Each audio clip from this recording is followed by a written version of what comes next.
Welcome to the Double Stop Podcast. I'm Brian Sword.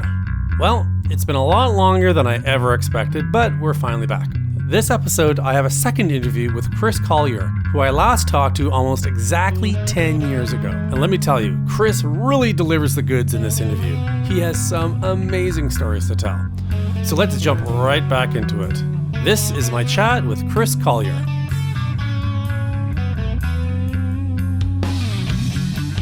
When we last talked, the last thing you said was that you did one test mix on an unnamed band for Jeff Pilson, and that band was Last in Line. Yes. And you were excited. You thought you were going to get the gig, but you weren't sure. And of course you did.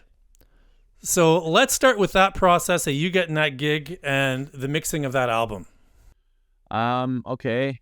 Yeah. Just like you said, Jeff hit me up and we kind of hit it off because of the thing with George Lynch, because I was doing some work with George Lynch, and that's how I got introduced to Jeff. And Jeff was like, wow, who's working on your stuff? So that's why I got the test mix for that first Last in Line record. And I had not been super familiar with, like, I knew about Dio, I knew about, Vinny Appice, I knew about Vivian Campbell, but it didn't really dawn on me until I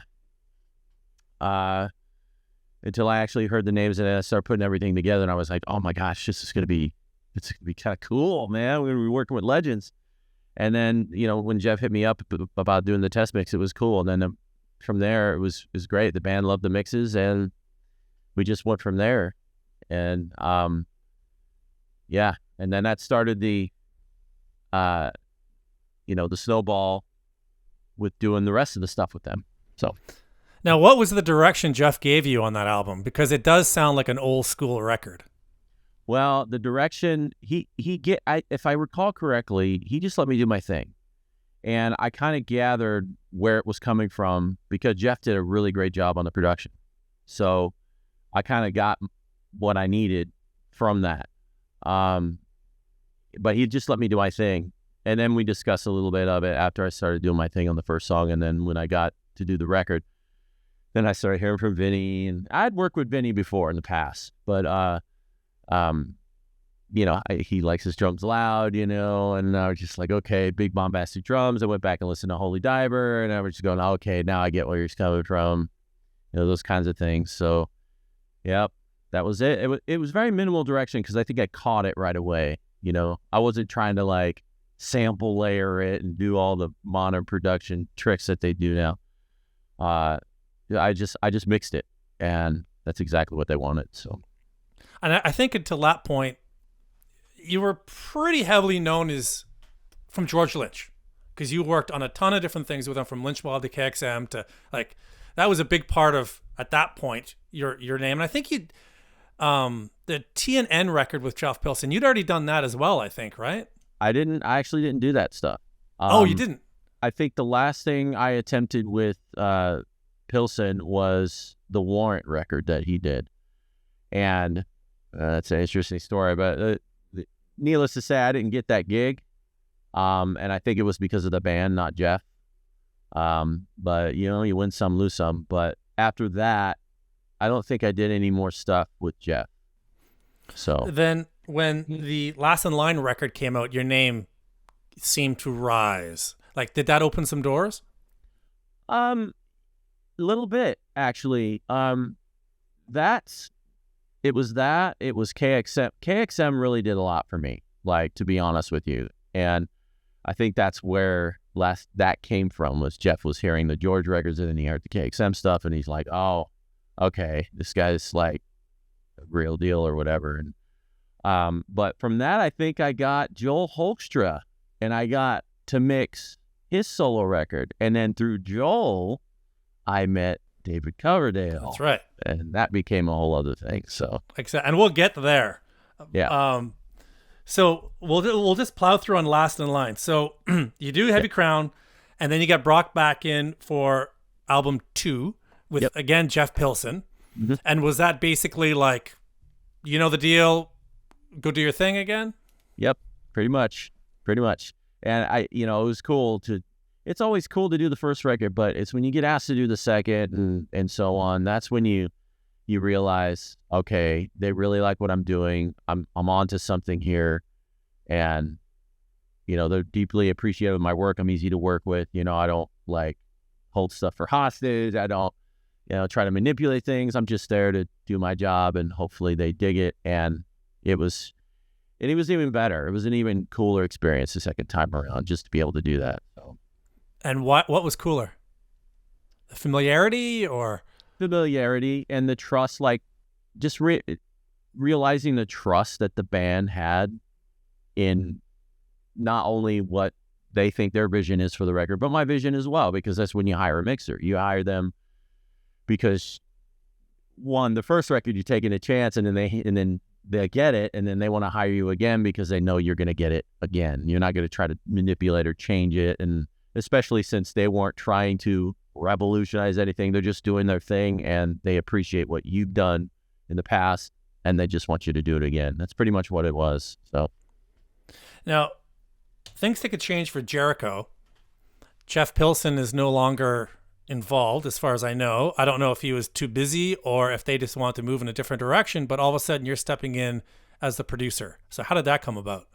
I would say I stepped in as kind of a co-producer thing, because the band really took their own reins. But yeah, I did have some little bit of production here and there, ideas, because with the Jeff Pilson stuff, they were going to his studio and recording everything.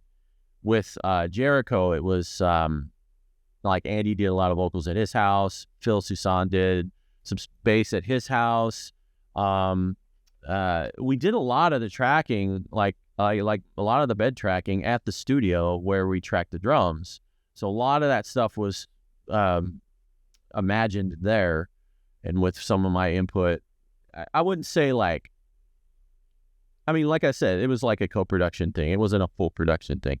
But then at the end, I did mix and master it, and I was in charge of a lot of that. So Vivi did a lot of his stuff, back home. He sent a lot of the solos. So it was more of a co-production, sort of self-production for the band on that one.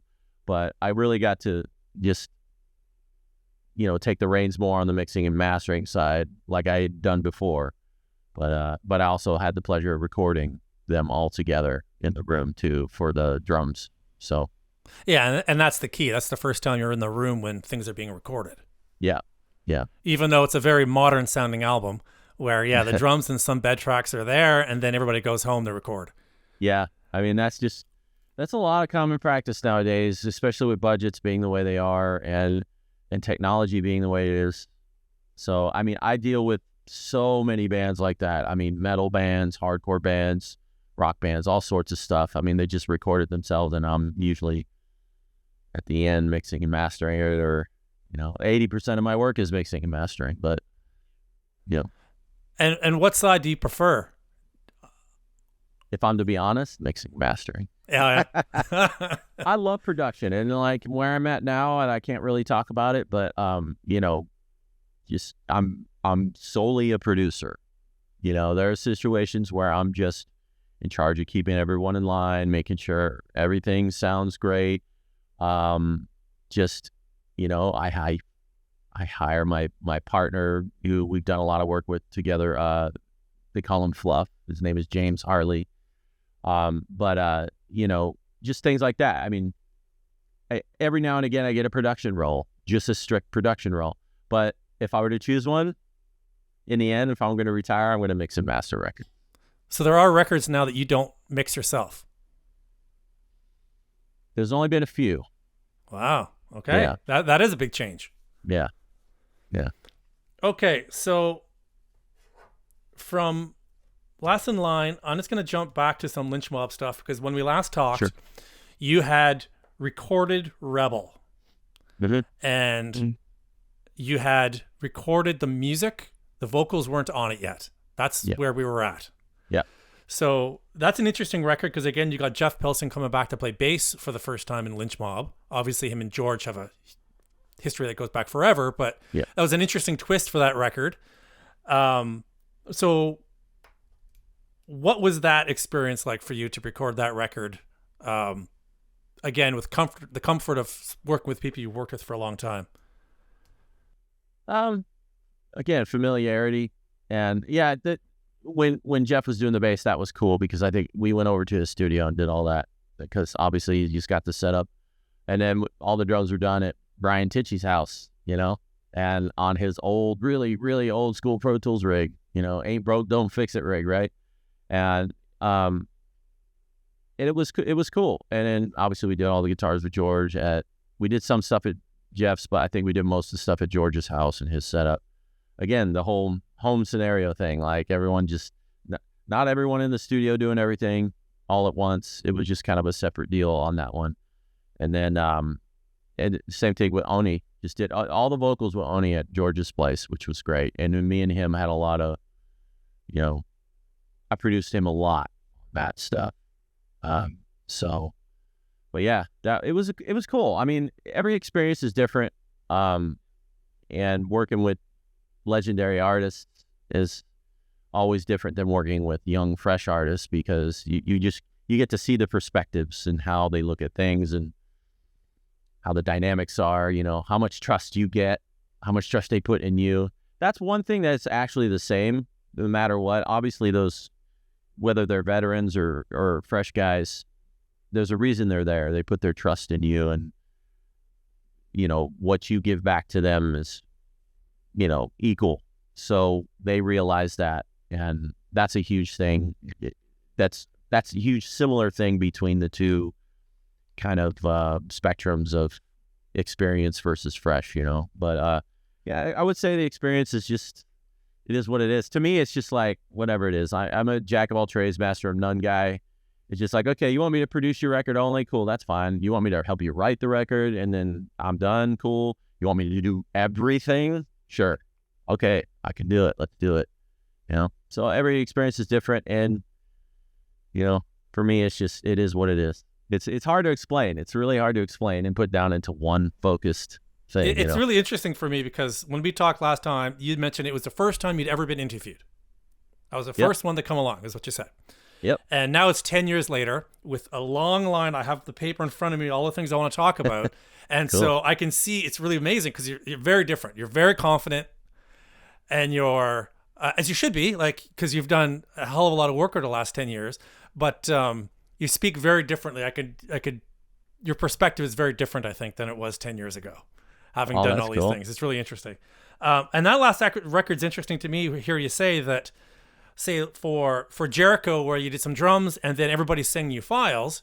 On Rebel, you're going to their house in their own studios. So you're not like in your comfort zone studio. You're going to an old Pro Tools at one house and a super slick Jeff Pilson studio in another to put this record together and make it cohesive.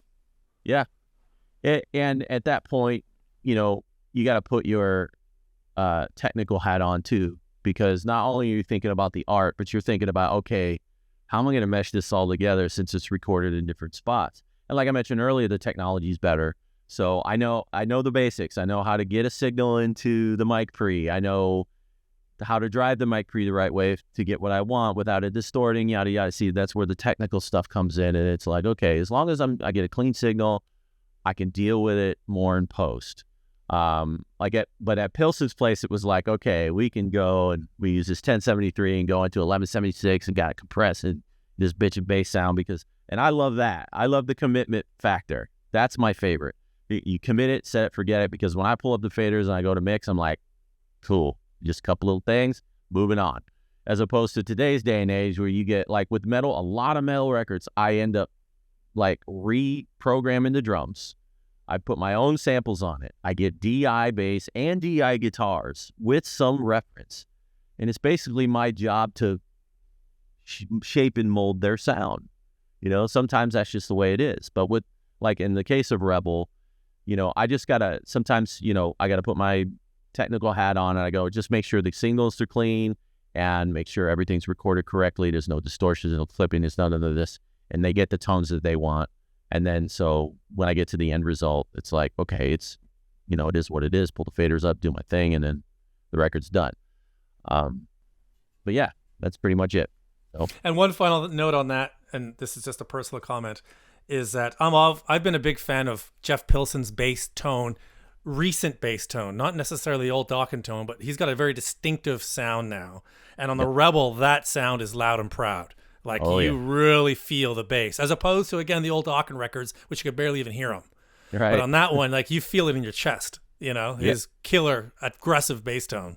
That was a P bass. That was one of his old vintage P basses, I remember. And I remember sitting like this, and I think he's here or here, forget which side he was, but he's right there with me, and he's rocking. Like he's not just sitting there boring. He's like he's on stage. He's getting into it. He's pushing it. I'm like, this is great. And I'm manning his station, and he's sitting back. His studio.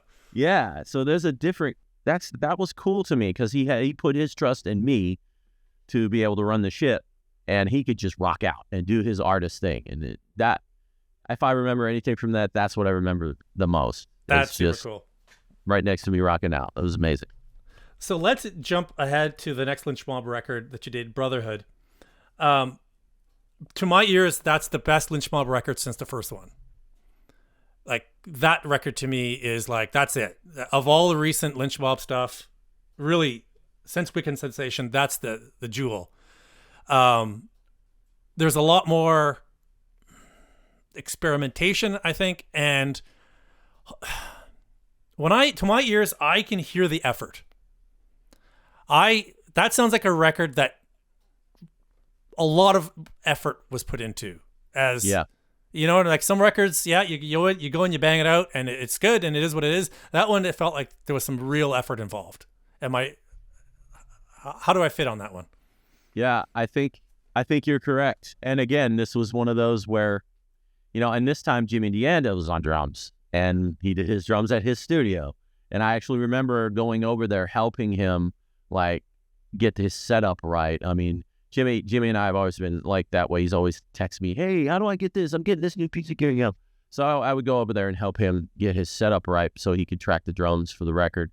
And then same thing with Sean McNabb. I think Sean did all of his bass over there at Jimmy DeAnda's place. And I think they had, like, Jimmy's a very involved guy. So is Brian Tichy. Brian Tichy's the same way. But I think in the difference there was, I think Jimmy DeAnda is a guitar. Well, they're both guitar players. Brian's a ripping guitar player. He's a good guitar player, DeAnda, yeah. It's crazy. Like, those kinds of drummers that get involved in like the songwriting too, they tend to play melodic instruments as well.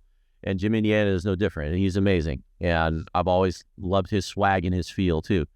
I think there's more.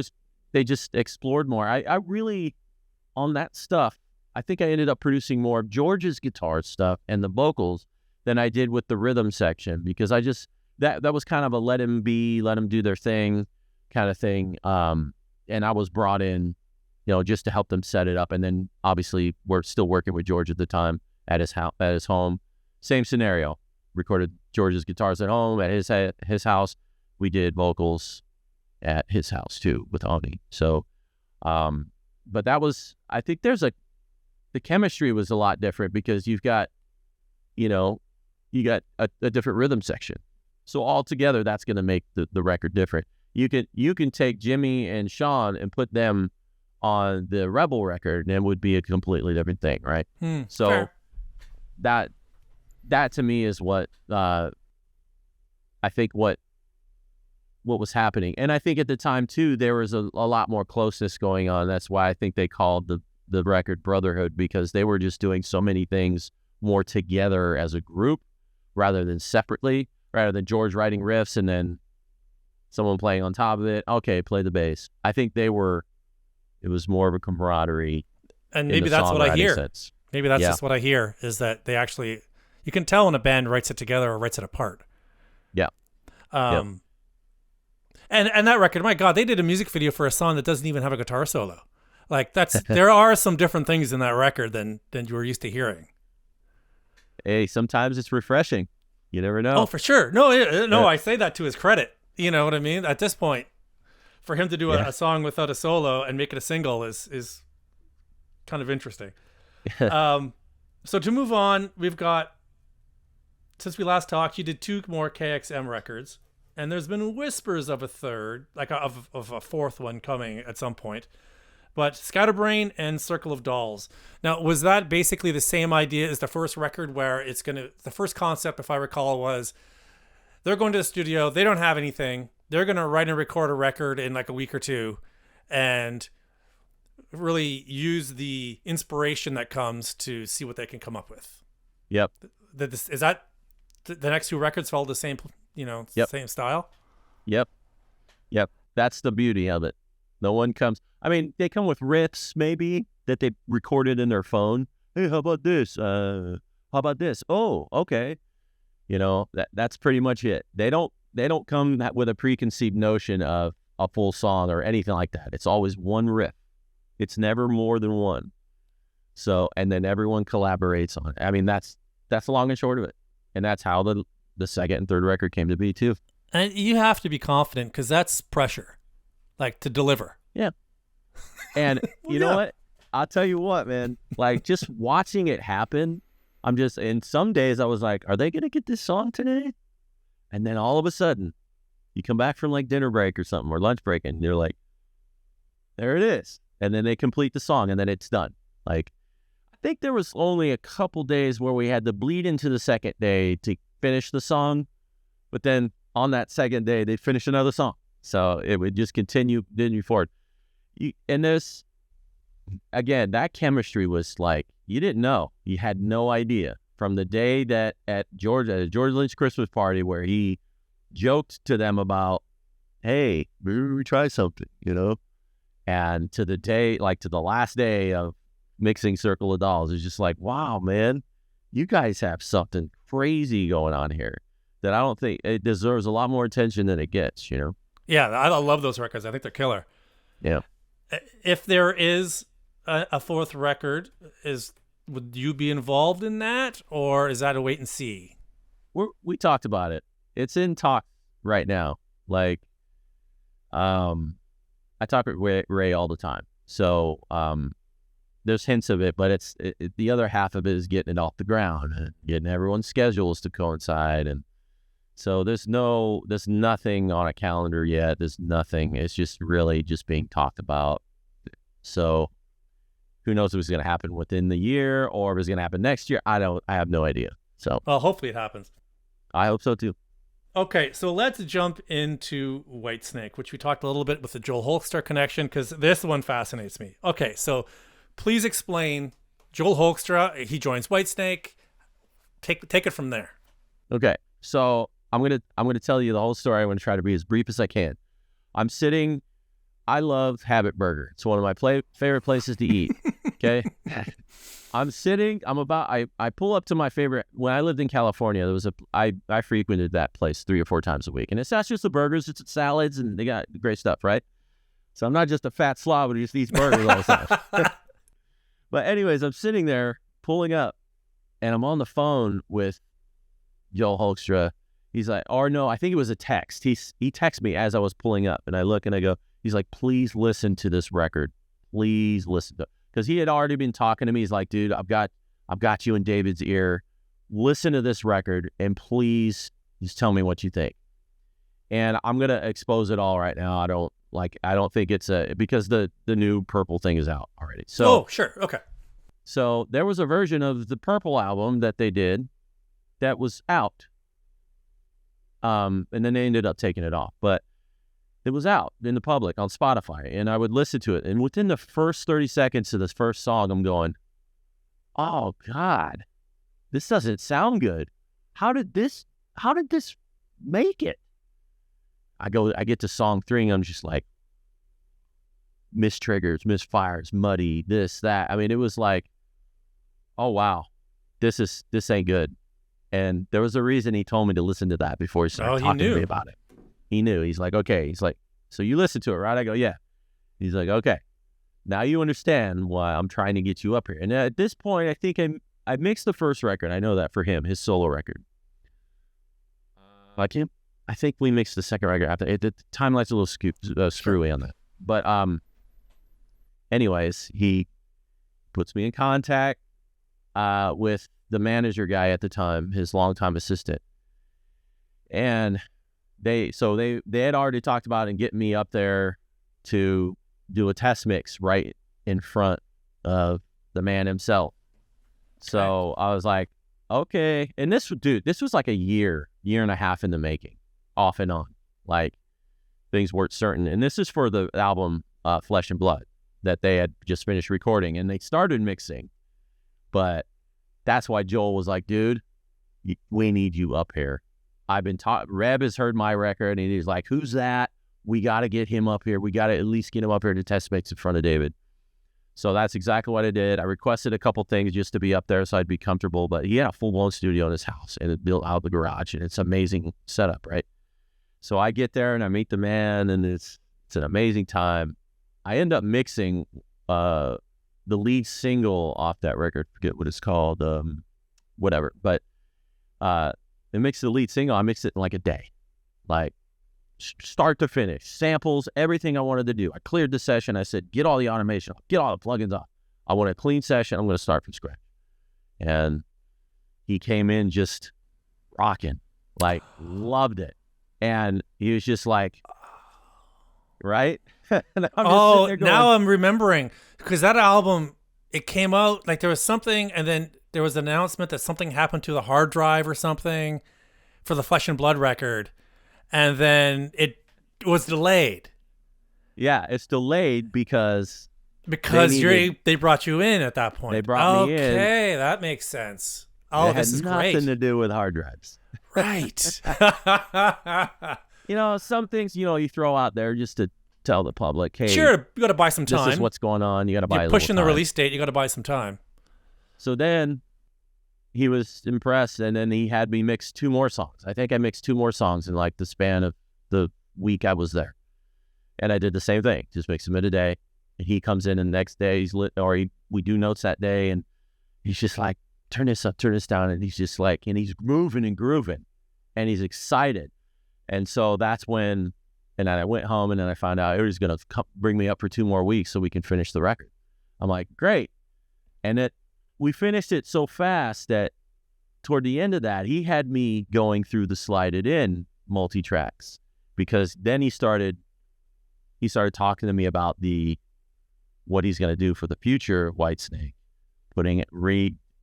his whole plan was to remix almost every single thing in his catalog and put it out sequentially just throughout the years, as you've seen, with the rock album, the love album, the blues album, Restless Heart, Purple album, Slide It In box set, some of the 87 stuff that was on which I got to mix too. Oh, I know. It's on my list to talk about. Oh yeah. But yeah, that's basically how that came to be. And Joel Hoekstra was the key ingredient to all of that.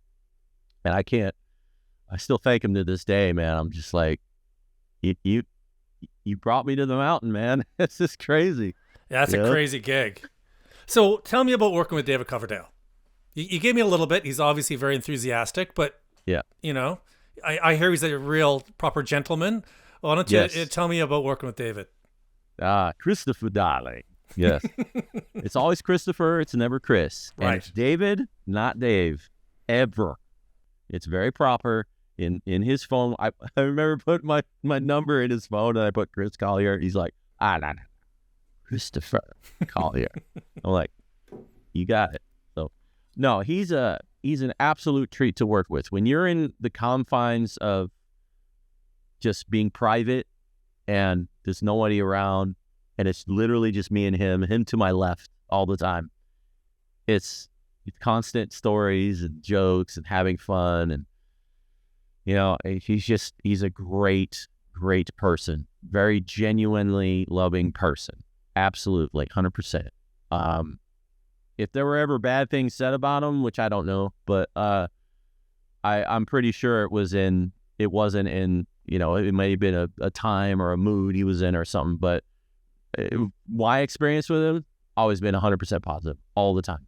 And just the fact of it's the same every time. No matter what song, what record we were working on, it was always the same. And I'd play back the mix, and we're listening to the finals. I'm standing back. I've even got little videos of him just dancing and just feeling, the music. And it's just, that's what it is. Like, to him, music is is life for him, and it's genuine, and it's not a facade, it's not a fake. It's absolute. It's an absolute joy, and it's part of him, and that's the number one thing I take away from working with him and what he's like to work with. So now the Slide It In remix, I love this. I love the whole concept of this. As long as you don't delete from the universe the original mix, which they didn't, I love the idea of going back to an old album and remixing it at a modern style and see what's there, and I hope that more artists do that. And David's been really great about that. Like, he's really concerned right now with his legacy and his catalog, and he's going through it all and releasing all these special editions and whatnot. Yep. So what were you given? Were you just like handed a sack of tapes, or was it all ready and you sat down and you had your different tracks? And again, what was the direction given to attack this process of remixing such a classic record?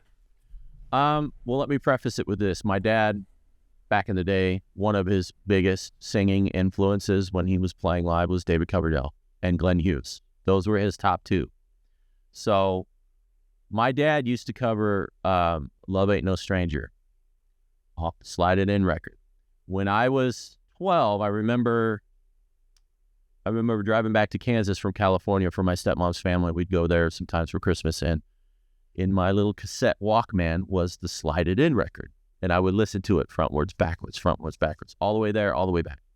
And, so that record was big for me as a kid, And then the fact that my dad covered that song live, and I've heard versions of it, I've been doing it.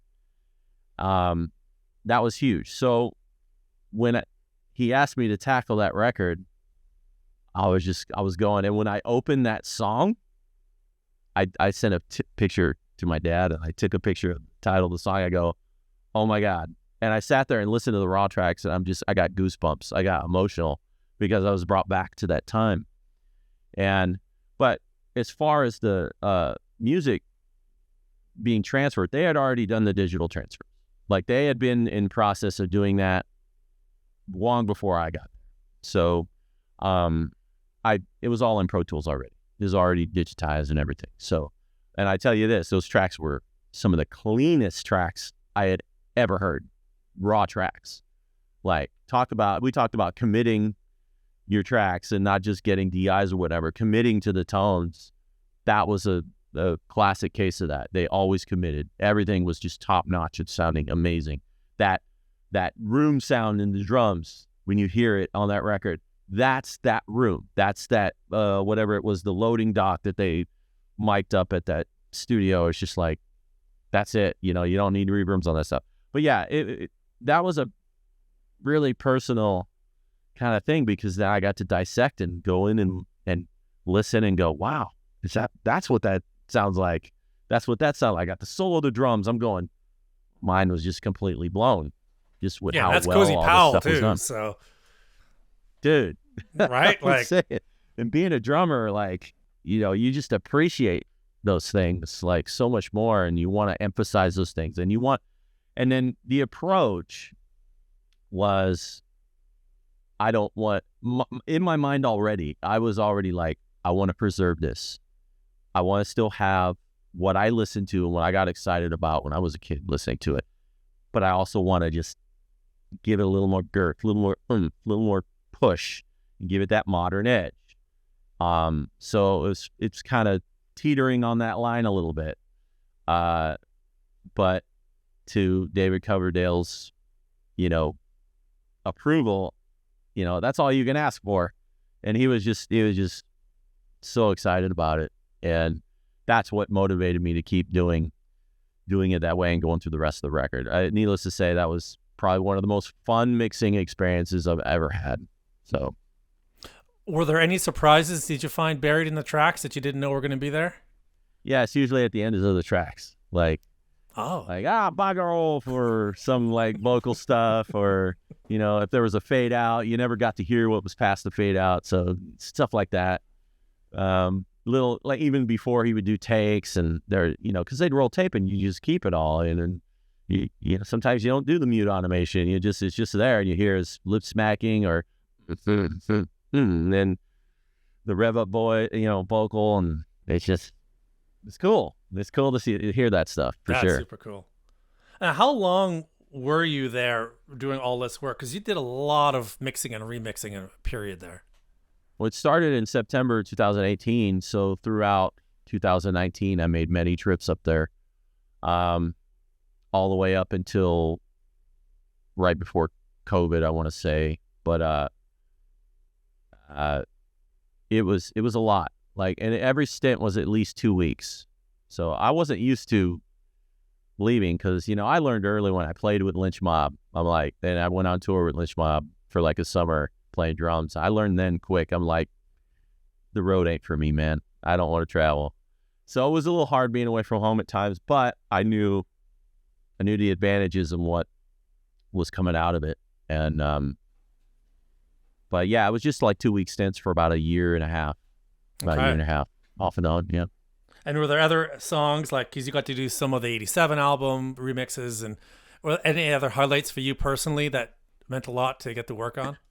87 record, when I mixed Still Tonight, that's another song my dad was always like, man, this song, we used to listen to it all the time together.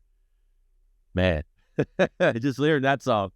And then the drums actually on that record weren't recorded as well as they were, so Ansley Dunbar, verse Cozy Powell, and, but different place, and I did have to do some doctoring on some of the drum stuff. I did add a little bit of sample work underneath the drums. I didn't replace anything. That's part of the modern power you wanted to give it just to see. And sometimes you do that just so you can hear what it sounds like, and sometimes you don't. And then you just bring the fader down and you mix it in. But yeah, I remember I had it. And then John Sykes' guitar tone, the way that it was printed off the tape was in stereo tracks. So I guess all his doubles were in stereo, and they had the chorus effect on it. And I remember, okay, there's one thing about this record that I really didn't like, that originally was very, very, very muddy, a lot of low end, low mid buildup. And I was like, I'm going to fix that. So, and part of that was addressing the kick drum stuff, addressing the low end, and addressing the guitars, because with all that effect on that guitar, that modulation introduces, every now and then you play a note, and it introduces this bloom in the guitar. So I wanted to get rid of all that. And so I separated it all out. I go, okay, what's the best two guitar tracks that can really isolate and just make them fat, big? And that's what I did. Now the vocals sounded amazing, all the vocal tracks. I didn't have to really do much with that. Yeah, Still the Night was the song. That's the one that stuck out to me. I mean, Here I Go Again. Yeah, okay, great. Everyone's heard that song. And yeah, that, of course, just opening all the tracks, Bad Boys, frickin' all the classics on that record. I mean, it's just, you don't realize how many hits were on that record. A lot of memorable stuff. So you open each session, you go, oh yeah. Oh yeah. It was always, oh yeah, every time you open the session. Is this love? I'm like, wow, listen to that.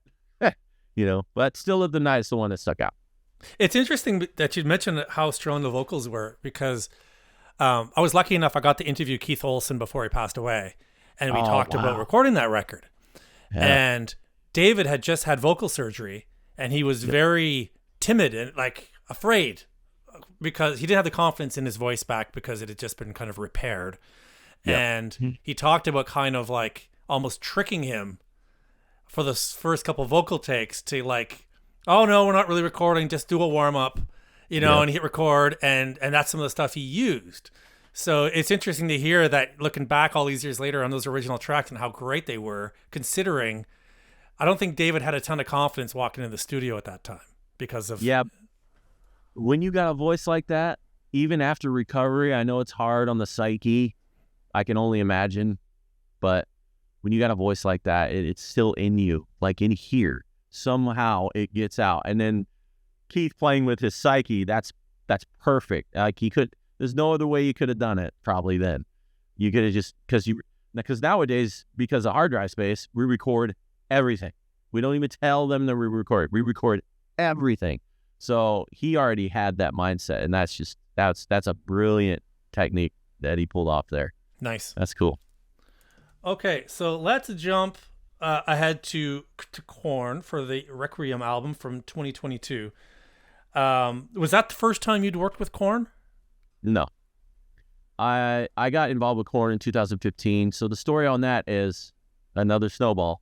Yeah. Started with Ray. It started with Ray. With Ray, and then Fieldy as well, yeah. Yep. And then Fieldy and his side project band, they were looking for a producer because they were just doing everything themselves. And so I got on that record with them, worked with his singer a lot, became really great friends with his singer, Anthony Files. They call him Q. And then the knuckleheads, as we call them, Monk and Head, got wind of what I was doing with Stillwell, and they got, "Who's that?" And then Ray would tell them, and they'd remind them. And so when they were getting ready to do the Serenity of Suffering record, 2015, they said, "Hey, would you like to, help us do some pre-pro on this record?" And I said, "Of course." So they rented some writing studio off of between I forget what it was. It was a building that had the name Rusk on it, but it was a bunch of little writing studios. They just rented a little writing studio.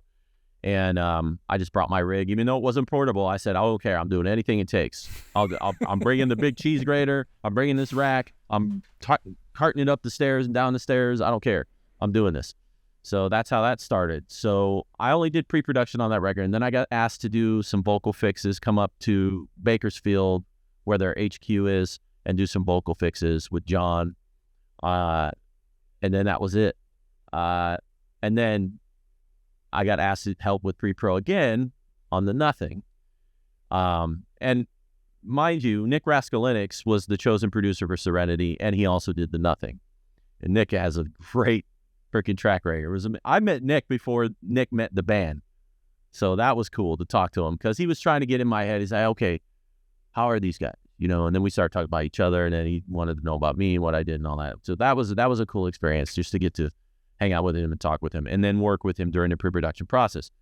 And then, we went to the Nothing, did that. We did some stints at a couple different studios. But then Nick did the record with his own guy, and then I wasn't. And then the story on the Nothing is, what happened is that toward the end, Nick didn't want to come up to the Korn HQ because it was haunted. There's shit going down, like with the console. It wouldn't work. You plug in, you pass in things correctly, and it still doesn't work. You're like, "This is right. Like, there's no other way to make this right. Why does it work?" So he didn't want to do vocals up there, and John didn't want to leave. He didn't want to go to Nashville to work at Nick's studio. He wanted to work here because he had a perfectly adequate place, microphones, preamps, everything was here. So they called up a few engineers, and either the engineers, if I remember correctly, if I was told, because I wasn't obviously here, they could either record the vocals well, but they couldn't tune or comp them, or they could tune and comp the vocals, but vocal sound wasn't great, and they didn't push them enough, So it was like, okay, Nick goes, "Hey, why don't you guys just call Chris? He's an hour and a half away. He can come up and take care of you." So I was kind of the last thought on that. But what ended up happening is he only had 5 songs recorded on 15, 16, 17 songs that needed to be done. So I came up and I ended up producing his vocal and helping him with harmonies and helping him with transitions and getting comps and tuning the vocals and doing all that. So that was cool to be a little more involved on the record than I was on the last one. But they had, they started to gather a trust in me, and then on to Requiem. How that came about, obviously COVID happened. I was doing a couple tracks with John. He needed to do some stuff. He had a song that needed to go in a video game. So he's like, "Okay, what can you do there? What can we do?" So he would send me a demo, and I'd say I'd re-record all the guitars. I'd go and play the drums and help realize his visions a little bit, just for a couple of the solo things he was doing on the side. And then I get a phone call from John going, "Hey, so we're thinking about doing an EP. You want to come up and help us produce it?" What do you think I said there? Hell yeah. Right? So, and then the EP turned into a record, and then that's how I said, okay, if you're going to give me this producer role, I'm going to make my first producer decision, and I'm going to hire an engineer. I can do it, but I don't want to do both. So they agreed, and so I hired James Fluff Harley, a buddy I just met like about 6 months prior to all this. I said, hey, you want to come up and help me for a couple weeks? I hate this. I hate doing this stuff. You know this better than me. Can you help me put the rig together? And then 2 weeks turned into 2 more weeks, 2 more weeks, 3 months, 6 months. He ended up staying here and helping me finish the record. And yeah, we did. I think we did 15 or 16 songs, and they picked 9 that made the record. And the all killer, no filler record. People complain about it just being 9 songs, but I was just like, you know what? All those 9 songs are pretty damn good. So, so that's how that worked out. Now, that was a pandemic album. Did that affect the recording? Were you able to record together, or did it get all pandemic crazy? We recorded together. Everyone was at the studio. You weren't supposed to. There were plenty of studios still.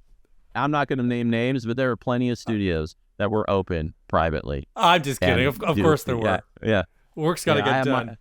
And some people come in mass, but we never brought anyone foreign to the studio. That was the number one thing. It was only me, Fluff, the band, and then like John bring his kids or whatever. But that's it.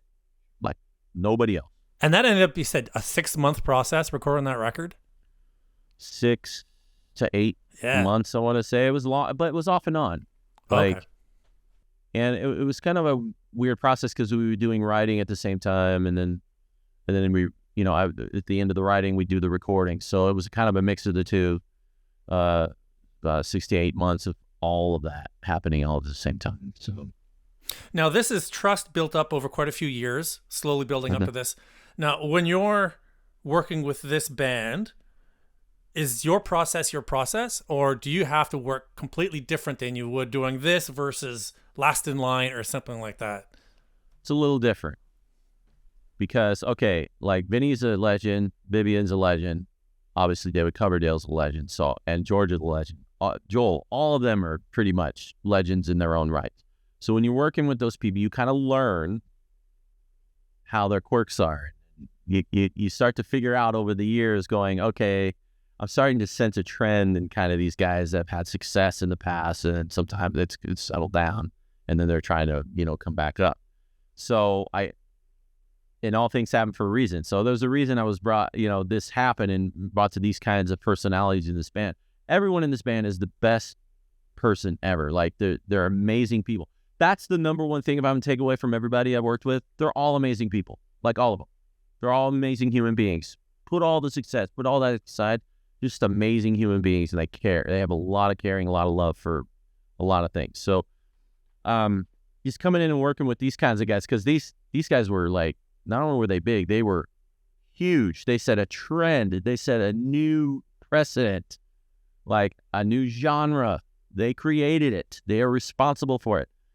And that's still and even to this day, they're immensely, like, some people say they're even more popular than they were today, and just to get to, to deal with those kinds of personalities, I got to change a couple things. But again, this is just a producer role. So that's the other thing I changed. And then I got on Requiem, I got involved in a lot of engineering, a lot of the comping, a lot of all that. I still had to do my technical things. Fluff did a lot of that too. We kind of like share the roles a little bit. But things are a little different sometimes because then you deal with someone not showing up on time or telling or canceling at the last minute, things like that happen. I mean, it happens all the time. But there's just certain things that, because we follow our regimen. We're here in the morning, we go to breakfast, we come, we set up, we're ready to go, and then where's everybody?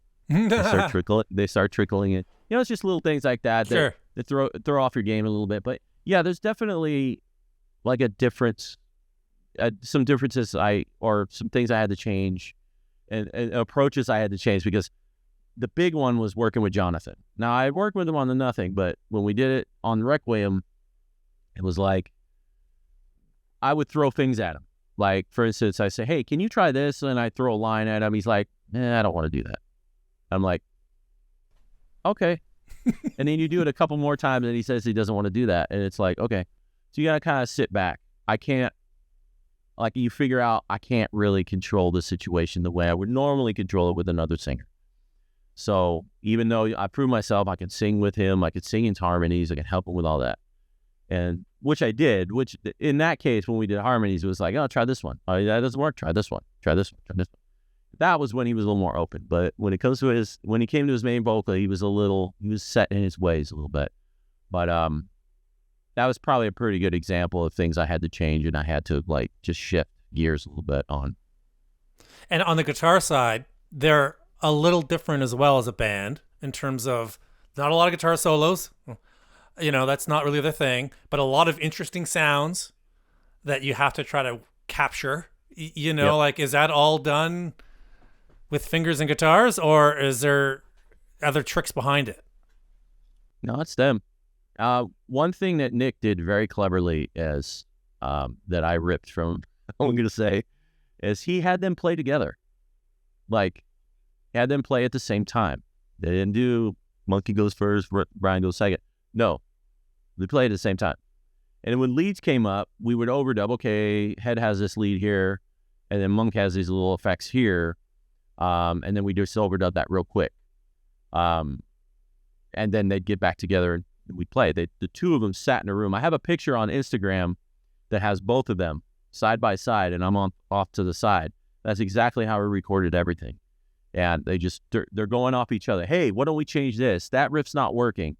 And they would feed off each other. Because contrary to all these virtuoso guys that can play perfectly and play all this stuff, there's a beauty in not knowing the technical side, theory, all this stuff, but trusting your ear. And these guys are exactly that.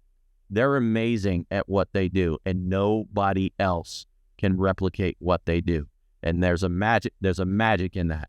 And capturing that magic, the only way for me personally to capture that magic is to have them play together and feed off each other. Because of not only just because of their guitar playing, but the personalities.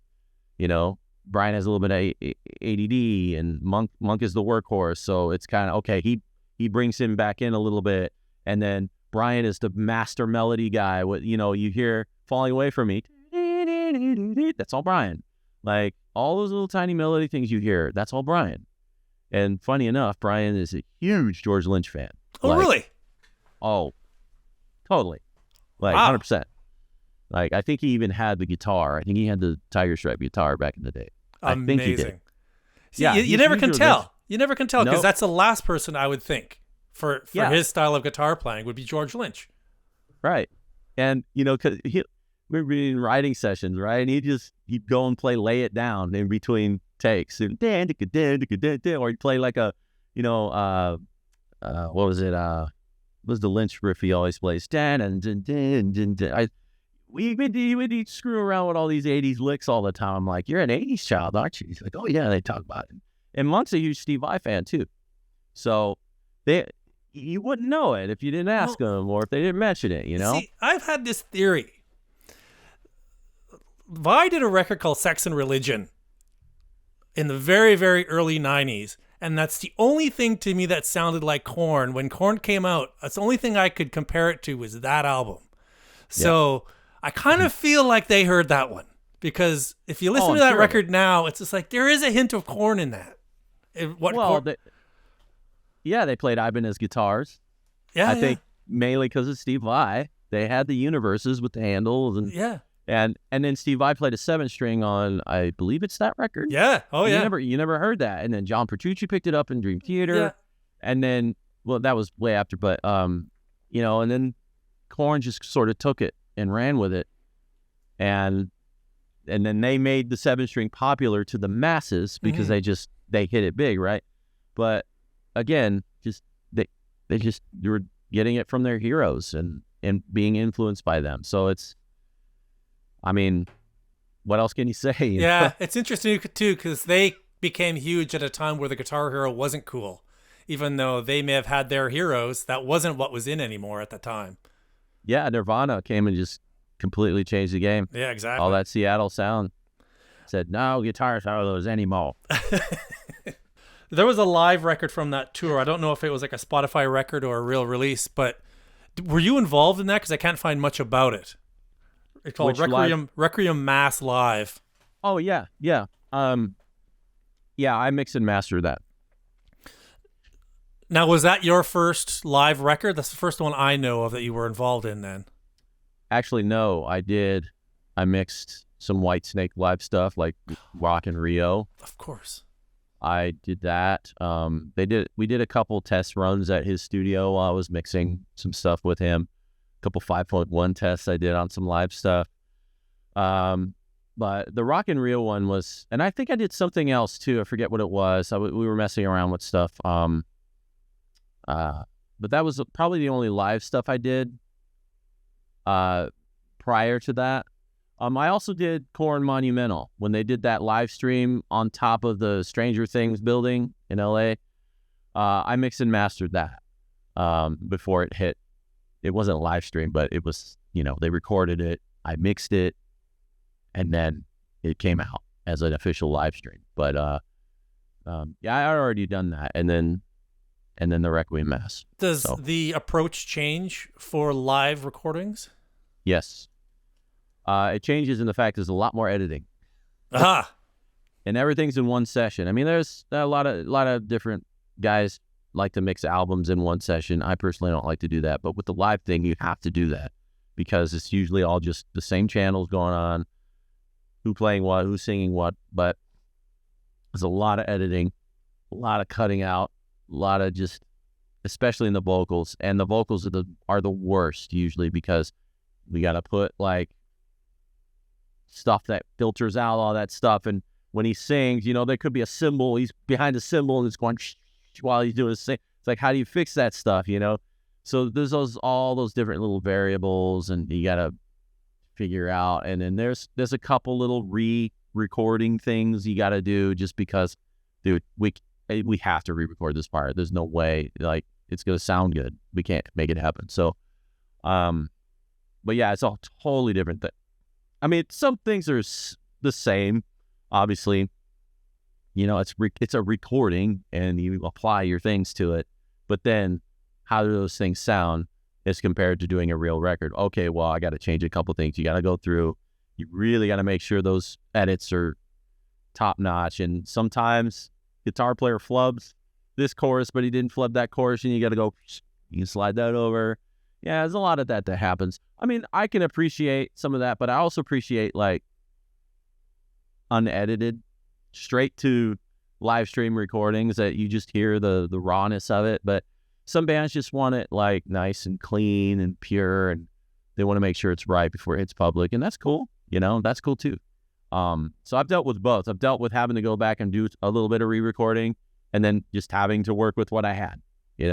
So a lot of different variables go into live recording. And is your attitude is, I'm going to take this raw material and I'm going to make it sound as good as I possibly can? Or are you going to be like, I'm going to pretend I'm in the front row of this concert and I want that experience? Like how do you approach it? I've been fortunate enough to have the video while I'm mixing it. And in Tool, you can bring video into Tools and you could just have it running right there in real time as you're clipping through all the different spots in the show. That was when I first started doing the Whitesnake stuff, which is some of the first live stuff I did. I'm just sitting there watching the video going, I'm just watching the video and I'm just letting the audio play. I'm going, oh, I got to mix this. But I'm enjoying it. And I think that's a huge part when you're doing the live stuff. You got to have the video. Even if it's a rough cut, just have the video. Even if it's one feed, one camera or two cameras, it doesn't matter what it is. You just see it and you're just like, oh, and then that helps you make decisions. Also, if you're replacing parts and you happen to replace a part where and these are other things you got to think about. Guitar player's playing a lick, or he played the second chorus different or something, and maybe you copy pasted the lick and it doesn't match. You got to make sure you watch for that stuff. When he does vocals, or if he Like, say if you cut out like a, oh, and he did that, and it's on camera, and you cut it out, and you don't hear it, you go, the fuck? You know, you gotta catch that stuff. So it's very important to see, visually be able to see what they did alongside of the recording. That's huge help. And like I said, I've been fortunate enough to have that every single time I've done a live scenario. So okay, so let's finish up. You've been very generous with your time, but we have one more to talk about, which is the new release with your name on it, is the new Mick Mars record. Yeah. Which is super cool. And how did you get involved in that one? Okay. Is that through Ray again, or did you bring Ray in? Okay, so no, Ray brought me in on that one, but that also had a little bit to do with Joel too. So I've got a magic duo here going on. Right? I got Joel, I got Ray. It's like, it's crazy. That's your Ray, boys. I would have to say George, Ray, and Joel are the three people that have just made my career blossom without them knowing it. And all they did, I just worked with them, and then they told their buddies, and then or their buddies heard it and say, "Who did that?" You know, so it's those three guys, man. And Ray, yeah, that was another scenario where I got called in to just, you know, I want to get you a test mix on this record, man. I really want you to test mix it. We've got another big time mixer doing a test mix too, and that guy is absolutely amazing. I could probably say it. It was Josh Wilbur. He's done so much, and his work is outstanding. Like, I'm like, what? I'm mixing against Josh Wilbur. I'm like, oh man. I'm like, okay, I gotta step it up, man. I gotta do something. But you know, it was just Mick just loved what I did with the test mix of that first single, which was Loyal to the Lie. That was the first song I mixed from him. And Ray, you know, convinced them to get me the stems for it, or not stems, multi-tracks, so that I could mix it. And I wasn't told till later who I was mixing against. Probably better that way. But yeah. But you know, it just, again, that just snowballed from there. And then I ended up, Mick wanted to finalize the record. I ended up going out there, and then we ended up staying. I was supposed to be there for like a week, and we ended up staying for 2 weeks. We re-recorded all the rhythm guitars with bigger amps. You know, they're just the decisions I said, you know what, this would sound better if you did this. And then, you know, this is your first outing, you know, you want to make sure that you're going to blow people away with what you're doing. They're going to want to hear that iconic guitar sound. They're going to want to hear your fingers. They're going to want to hear all that stuff. This is the first time you're doing this, you know, without Motley Crue. So that was a huge factor in finalizing the record. And but yeah, Ray came through once again. Yeah, that's funny.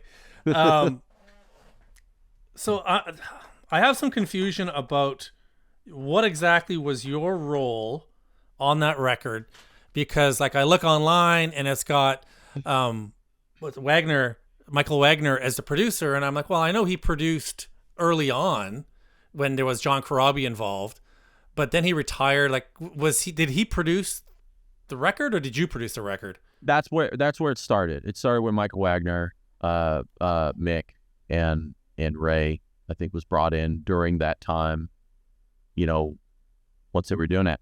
Because I think Mick had a comfort thing with Mick Wagner, or Michael Wagner. Yeah. And you know, he went to what he knew. I mean, I'm trying to remember from what it was, you know, what the story was, because it obviously wasn't around. I wasn't involved. But then I heard Michael got sick and he just couldn't do it anymore. He didn't want to, and he just decided to retire, and then he sold off all of his stuff. I'm like, oh, why did you do that? It's like, and I have so much respect for that guy's work and his legacy, man. It's just, it's huge. All the stuff that he did. And so there's a reason why he's named the producer on the record, because it's where it started and where a lot of that stuff was written. A lot of that stuff came to be with Michael Wagner involved. And then when Michael decided to retire and stop doing it, I think that's when Paul Taylor was involved already. I don't know if he came in after it. I don't know the timeline with that, but Paul Taylor had a lot to do with helping him finish that record. Paul's awesome. I've interviewed him too. He's a great guy. Amazing. Just an amazing talent, and what he does now and what he brings to the table is just absolutely like stunning. It's crazy. Oh yeah, people don't know, but that guy's a genius. Oh yeah, 100%. So it was good that he had some good people around to help him finish that record. And then I was just brought in toward the end when they were ready to finish the record. But then, I was told that it's taking too long and it's got to get done. And then I was also told that, well, it needs to be right and it needs to be this. So I'm like, you know what? Sometimes you got to take your producer hat and go, I'm going to take a chance here and I'm just going to start voicing my opinion. And I'm going to just start saying, hey, I really think this would benefit if you did this. So that's kind of, at that point, I was taking a chance because I didn't know if Mick was going to tell me, get out of here, fuck bastard. off, kid. You don't need to tell me that. I don't need, I was prepared for it, but he was receptive to it. And he said, okay, what, and then he would also give me comments. It's like, I'm not sure about the guitar sound. And I'm like, well, let's redo it. That's it. As simple as that. Let's redo it. And then it turned one song, turned into two songs, turned into the rest of the record. We kept obviously we kept all the leads. We kept all the little crinkly things, like the little things he did like on top, but all the major heavy rhythms we redid because it's a Mick Mars record. It's got to be huge. When you coming out that gate, it's got to just punch people in the face. And I think I hope we accomplished that. But yeah, as far as the timeline and all that and the confusion, there were some other musicians a part of it too, in and out there. But at the end, we made the conscious decision. I think some of the playing on the bass end could use a little more heft. Some of the takes weren't great. And you played that, right? Yeah, I ended up playing all the bass. But it wasn't out of, listen, I want to play the bass. It wasn't because I wanted to play bass on the record. It's just because I was listening to bass. All the songs had a different bass tone, and for what he needed and what he wanted that consistency in bass. He wanted growly bass. And sometimes a bass tone was just not there. And he played with fingers. He should play with pick. And Mick was just made the decision to say, here, you do it. I'm like, okay, let's do it. And that's how that, came to be. So to set that timeline straight and all that, that's from what I remember, that's what it was. So I think it's a great album. I think maybe it was because the initial word out was, it's going to be Mick and John Corabi. So everybody's kind of like, okay, it's going to be like Motley 95 sequel kind of. We know what this is going to be. And then it came out. There was a new singer, but it came out and it's like, oh, it's very modern sounding with the vocals at least. And I think people were probably expecting old school Crew or at least even mid-90s Crew, and that's not what they got. He took a chance and did something new, which is very cool. Yeah. I applaud him for that. I think I can't give too much away, but I think in some cases in the Motley camp he was a little restricted. Oh yeah. He couldn't break out of his shell. Oh yeah. That's clear. Although you can't mistake that guitar sound, right? And those licks. No. Oh yeah, for sure. So I think this time it was just all him, and he's like, I think one of the things he told me once is like, I'm gonna surprise a lot of people with a lot of this stuff that's on here. Some of it's a little, it throwback to the era, and some of it's really modern and in your face, and some of it's like kind of cinematic in a way. That was his goal, was to just have this eclectic sort of landscape of music, and I think he pulled it off. For sure. And it's a solo album. It's not a Crew album. So he's allowed to do whatever the hell he wants. That's the nature of a solo record, right? Like, Yep. Exactly. I hear the whisperings that he wants to do another one, so I hope you'll be involved in that one too. Yes. But I hope so too. Do you have any good Mick Mars stories? Because he just seems like an interesting cat. I can't give away too many things because we did talk about Crew stuff. We talked about, I'll give you this. Mick is not what people seem like that his persona is given off over the years. He's one of the sweetest people you'll ever meet, most polite. very respectful. Like, Ray, he greets you the way he just is. He's just an amazing person. Again, like with David Coverdale, I'm one-on-one with this guy. This guy's sitting to my right, behind me, in a chair like this, so he can see straight because of his AS, and his spine, and then he leans forward and like this. But, you got to feel really bad for the guy in that sense. But at the same time, dealing with that disease and, you can understand why people thought he was the way he was throughout the years. But there was good reason for it. And not just because of the disease. Yeah, I think another disease, if you will, with Motley Crue. That's my opinion. So it's just, I can't really indulge on any stories or anything like that. But what I said, just hanging out with him talking about life and his viewpoints and like the way he looks at things. He's an amazing person all the way around. And his wife, Serena, they are the best people and some of the best people in the world. Nice people, so respectful. And just being invited into his home is like,